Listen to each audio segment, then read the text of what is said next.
পেঁয়াজগুলোকে দিয়ে দেবো। পেঁয়াজটা কিন্তু বেশি লাগবে বন্ধুরা। কতটা লবণীয় হয়েছে দেখো বন্ধুরা।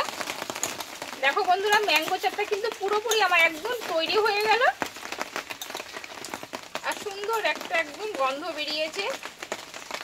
কিন্তু হাতের কাছে একদম অল্প সময় থাকলেই কিন্তু এই ম্যাঙ্গো চাটটা কিন্তু তৈরি হয়ে যাবে। নমস্কার বন্ধুরা, কাকুলি কিচেন হাউসে সবাইকে স্বাগত জানিয়ে তোমাদের কাছে আবারও চলে এসেছি। তা আজকে আমি তোমাদের বানিয়ে দেখাবো ম্যাঙ্গো চাট। তা এখন তো পাকা আম পাওয়া যাচ্ছে, আর কিন্তু কিছু কিছু কাঁচা আমও বাজারে পাওয়া যাচ্ছে। কাঁচা আমটা বিশেষ করে আমাদের সবসময়তে 12 মাস পাই, কিন্তু এই কাঁচা আমটা পাই না। তাই এই কাঁচা আম দিয়ে তোমাদের ম্যাঙ্গো চাট বানিয়ে দেখাবো। দুর্দান্ত স্বাদের, খেতে খুব সুস্বাদু। আর এই যে কোনো চাটটাই আমরা কিন্তু প্রচণ্ড ভালোবাসি রাস্তাঘাটে গিয়ে বেরোলেই। তাই ম্যাঙ্গো চাট তোমাদের বানিয়ে দেখাবো। তা প্রথম থেকে শেষ করে দেখতে থাকো, আশা করি ভালো লাগবে। আর যে সকল বন্ধুরা এখন নতুন আমার চ্যানেলে, তাই চ্যানেলটা সাবস্ক্রাইব করে পাশে থেকো। তাহলে চলো কীভাবে বানাচ্ছি দেখতে থেকো। দেখো এইখানে আমি একটা কাঁচা আম নিয়েছি। এই কাঁচা আমটা দিয়ে কিন্তু আমি ম্যাঙ্গো চাটটা বানাবো। তোমরা একটা জায়গায় দুটো করে নিতেও পারো। আর এই দেখো এই আমটা আমি কেটে নিব। আর এই আমটা কিন্তু কাটবো বন্ধুরা খোসা সমেত। আর এখনকার আম মানে ডাকর, আর এই ডাকর আমের কিন্তু ম্যাঙ্গো চাটটা খুব সুন্দর লাগে খেতে। আমি দুই সাইডটা আমি এইভাবে কেটে নেব।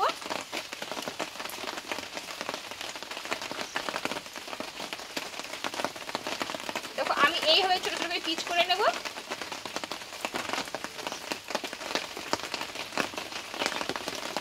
দেখো ঠিক এইভাবে পিচ করে নেব আমি।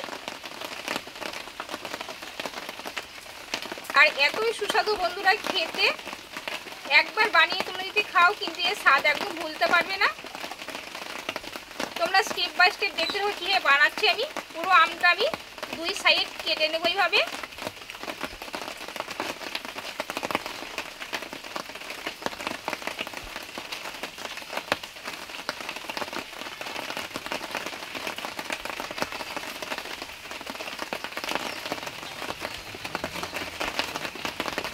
আর যারা ছুরি দিয়ে কাটবে তারা কিন্তু এই একই প্রসেসে কিন্তু কেটে নিতে হবে।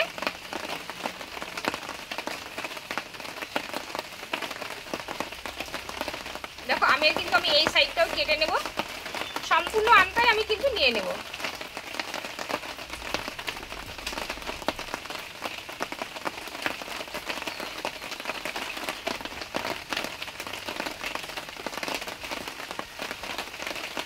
দেখো বন্ধু, একটা আমি কিন্তু অনেকটাই কিন্তু কেটে হয়েছে। জায়গাটা কিন্তু একটু বড় নিতে হবে মাখানোর জন্য। দেখো এই ম্যাঙ্গো চাট বানাতে আমি এখানে আগেই লবণ দিয়ে মটর আমি সেদ্ধ করে নিয়েছি। আর নিয়েছি কিন্তু ছোলাটা সেদ্ধ করে নিয়েছি। দুটোই কিন্তু লবণ দিয়ে সেদ্ধ করে নিয়েছি। আর এটা তোমরা কিন্তু কাঁচাও দিতে পারো, কিন্তু কাঁচা দিলে একটু শক্ত শক্ত ভাব লাগে না, অতটা খেতে ভালো লাগে না। সেই জন্য আমি একটু লবণ দিয়ে সেদ্ধ করে নিয়েছি। এবার ছোলা সেদ্ধটা আমি দিয়ে দেবো। আর দেবো এখানে মটর সেদ্ধ করা। আর বন্ধুরা এখানে ম্যাঙ্গো চাটটা বানাতে এখানে কিন্তু কোনো মশলা আমি ব্যবহার করবো না, শুধু এখানে আমি একটু চাট মশলা নেব। দেখো অল্প একটু চাট মশলা দিয়ে দেবো আমি। আর এখানে নিয়েছি কালারের জন্য একটু কাশ্মীর লঙ্কার গুঁড়ো, কালারটা খুব সুন্দর আসবে। আর এখানে নিয়েছি একটা বড় সাইজের টমেটো কুচোনো। আর এখানে দেবো ধনে পাতা কুচোনো।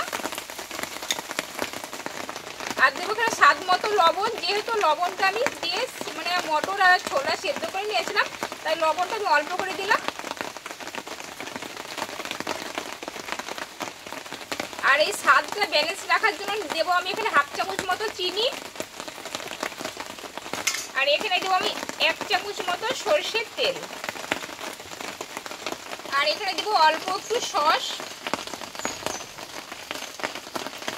সসটাও অল্প করে দিতে বলো বন্ধুরা। আর বন্ধুরা চাট মানে কিন্তু এখানে পেঁয়াজ কুচনো লাগবে। এই পেঁয়াজের ভাগটা কিন্তু দিতে হবে অনেকটাই। তাই বন্ধুরা এই পেঁয়াজটা আমি আগে ভালোভাবে খোসাটা ছাড়িয়ে আমি ধুয়ে নিয়েছি, দিয়ে কুচি করে নিয়েছি আমি। এবার দিয়ে দেবো এটা। দেখো পেঁয়াজগুলোকে দিয়ে দেবো। পেঁয়াজটা কিন্তু বেশি লাগবে বন্ধুরা। এবার সবগুলো কিন্তু আমি একটা চামচের সাহায্যে এইভাবে মাখিয়ে নেব। আর কতটা লবণীয় হয়েছে দেখো বন্ধুরা।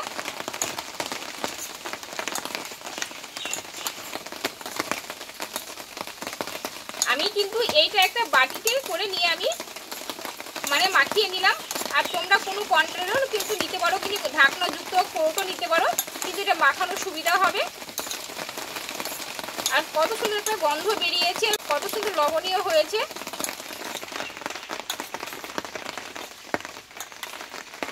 দেখো বন্ধুরা, ম্যাঙ্গো চাটটা কিন্তু পুরোপুরি আমার একদম তৈরি হয়ে গেল। আর এখানে আমি চাট মশলা দিয়েছি, আর তোমরা চাট মশলার পরিবর্তে এখানে কিন্তু ম্যাগি মশলা ব্যবহার করতে পারো। দেখো এখানে আমি একটা প্লেট আমি সাজিয়ে নেব। দেখো এখানে কিন্তু আমি একটা প্লেটে সাজিয়ে নেব।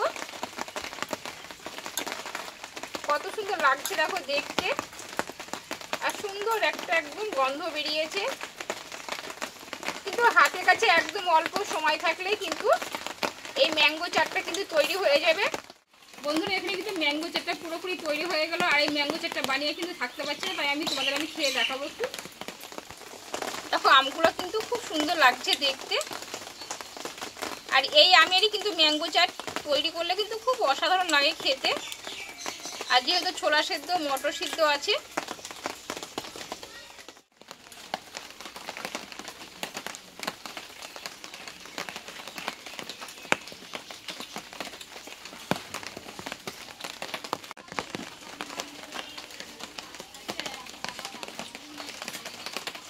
কি বলবো বন্ধুরা, একদম অসাধারণ হয়েছে খেতে। তা তোমরা একবার হলো বাড়িতেই কাঁচা আম থাকতে থাকতে কিন্তু এই ম্যাঙ্গো চাটটা একবার বানিয়ে নিও।